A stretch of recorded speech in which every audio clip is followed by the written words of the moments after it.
शिरोळ विधानसभा मतदारसंघातील महायुती पुरस्कृत राजर्षी शाहू आघाडीचे उमेदवार आमदार डॉक्टर राजेंद्र पाटील यड्रावकर यांच्या प्रचारार्थ कुरुंदवाड इथं जाहीर सभा झाली। सभेच्या अध्यक्षस्थानी माजी नगराध्यक्ष रामचंद्र डांगे होते। यावेळी बोलताना नामदार हसन मुश्रीफ यांनी डॉक्टर राजेंद्र पाटील यड्रावकर यांना पुन्हा एकदा संधी द्या, ते तुमचे हमाल बनून सेवा करतील। निवडणूक आल्यानंतर नव्या सरकारमध्ये यड्रावकर हे कॅबिनेट मंत्री असतील, त्यामुळे तुम्ही यड्रावकरांना आमदार म्हणून नव्हे तर मंत्री म्हणून निवडून द्या, असं आवाहन केलं।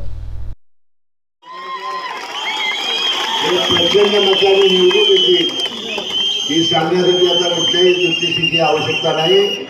आणि निवडून आल्यानंतर गेल्या वेळेला कशी त्याला लॉटरी लागली, यावेळेला मंत्रिपदाची सुद्धा त्याला लॉटरी लागल्याशिवाय राहणार नाही। आता यावेळेला ते राज्यमंत्री होणार नाही तर कॅबिनेट मंत्री होतील, अशा प्रकारची प्रार्थना मी या निमित्ताने करतो। बंधूंनो, गेल्या 5 वर्षामध्ये आपण जी संधी दिली आहे त्या संधीचं एक सोनं करण्याचा प्रयत्न राजेंद्र पाटील यड्रावकरांनी आपल्या या मतदारसंघामध्ये केला।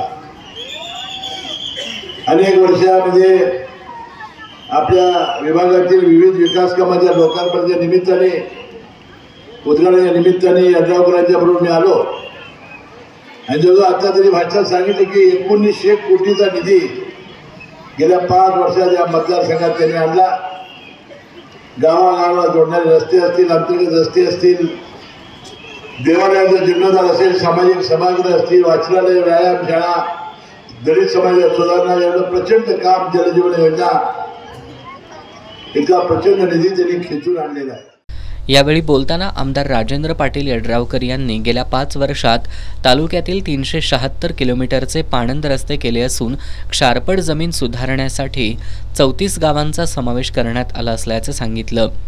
एक एकराला कर्ज आपण उभारले आणि या बँकेच्या कर्जामध्ये 3 महिन्यानंतर व्याजासकट ते 3-3 महिन्याचं व्याज आणि हे सगळा जर हिशोब काढला तर जवळपास ते पीक परत यायला सचित्र केल्यानंतर ते पीक परत हातात येऊन त्यातनं 4 पैसे यायसाठी म्हणून 3.5 वर्षाचा कालावधी आहे। आणि तेवढ्या कालावधीमध्ये ह्या सगळं कर्ज जे 1.5 लाखाचं कर्ज आहे ते 3 लाखापर्यंत जायचं, अशा पद्धतीच्या अडचणी आज सामान्य शेतकरी, जो शारपड शेतकरी आहे, ज्यामध्ये उत्पन्न 2 रुपयाचं सुद्धा त्यामध्ये उत्पन्न निघत नाही, अशी परिस्थिती होती। आणि म्हणून राज्य शासनाचा जलसंपदा खाता एका बाजूला सिंचनासाठी म्हणून हजारो कोटी रुपये खर्च करतोय, मग बांधणे बांधते, धरणं बांधते, अशा वेगवेगळ्या पद्धतीनं खर्च करतोय। राज्य सरकारला आम्ही ही योजना पटवून दिली। रामचंद्र डांगे यांनी आपल्या भाषणात राजू शेट्टी यांनी माझ्यावर टीका करू नये, तुम्हाला उल्हास पाटील हा उमेदवार मीच जोडून दिलाय हे लक्षात ठेवा, असं सांगितलं।